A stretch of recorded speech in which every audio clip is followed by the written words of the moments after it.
मंसूबा सादा था। अली और सारा अपने मसरूफ शहरी कामों से कुछ वक्त निकालना चाहते थे। दोनों मुहिम जो जरूर थे, लेकिन बेपरवाह हरगिज नहीं। एक रात ब्लैकवुड जंगल के सरसब्ज इलाके में, जहां मोबाइल सिग्नल न हो और इलेक्ट्रॉनिक चीजों से दूर सुकून हो, उनके लिए एक ख्वाब जैसा लग रहा था। उन्होंने जरूरी सामान बांधा और कदीम दरख्तों के साए तले कैंप लगा लिया, जहां के दरख्त ऐसे लग रहे थे जैसे सरगोशियां कर रहे हो। रात के अंधेरे ने जंगल को अपनी लपेट में ले लिया और वो तन्हाई जिसकी वो ख्वाहिश करते थे, आहिस्ता आहिस्ता खौफ में बदलने लगी। रात के जानवरों की आवाजें चारों तरफ गूंज रही थीं, जैसे अंधेरा छाते ही सब जाग उठे हो। आग मध्यम जल रही थी, जैसे अंधेरे में रोशनी की आखिरी उम्मीद हो। आधी रात के बाद जंगल अचानक खामोश हो गया। झींगर जो मुसलसल गुनगुना रहे थे, अचानक रुक गए, जैसे उन्हें किसी अजनबी का एहसास हो गया।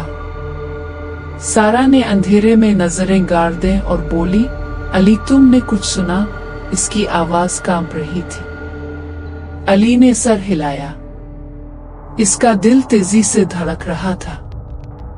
शायद कोई जानवर हो, हम ठीक हैं, अली ने तसल्ली दी, हालांकि वो जितना बहादुर नजर आ रहा था, अंदर से इतना नहीं था। फिर भी जंगल जैसे सांस ले रहा था, किसी नजर न आने वाली हस्ती की आहिस्ता आहिस्ता सांसों की आवाज। खेमे के पीछे सरसराहट हुई, जिससे उनके दिल तेज धड़कने लगे। आवाज हल्की थी मगर वाज़ेह थी। अली ने टॉर्च जलाई। रोशनी अंधेरे को चीरती हुई निकली, मगर सिर्फ दरख्त और साए नजर आए जो जल्दी गायब हो गए। वो जागते रहे और हर सरसराहट पर नजर रखे हुए थे। हर आवाज में खौफ महसूस हो रहा था। उनके दिमाग में डरावने ख्याल आ रहे थे, कोई जंगली जानवर, खोया हुआ शख्स, या कोई पुरअसरार चीज जो धुंध में छपी हो। तकरीबन 3 बजे सारा थकन से सो गई। अली नींद से लड़ रहा था कि अचानक एक खतरनाक गरज सुनाई दी, जो बहुत करीब थी, और वो फौरन जाग गया। आग अब सिर्फ एक अंगारा रह गई थी और उसकी रोशनी में सारा का खौफजदा चेहरा साफ नजर आ रहा था।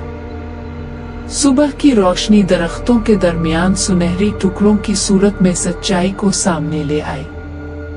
वो आवाजें, वो साए, वो गर्जी, सब कुछ एक ऐसी रात का नतीजा थी जो खौफ के साथ गुजरी थी। इंसानी कदमों के निशान जो मिट्टी में बेतरतीब और अजीब थे, उनके कैंप के करीब मिले। शायद ये कोई मजाक था या फिर कुछ ज्यादा पुरअसरार हकीकत। सुबह के साथ ही उनका हौसला बढ़ गया।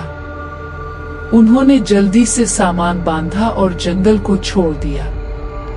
गाड़ी में बैठते वक्त अली ने पीछे मुड़कर दरख्तों को देखा जो दूर हो रहे थे। सारा ने आहिस्ता से इसका हाथ थामा और दोनों जानते थे कि ये रात हमेशा उनके जहन में रहेगी।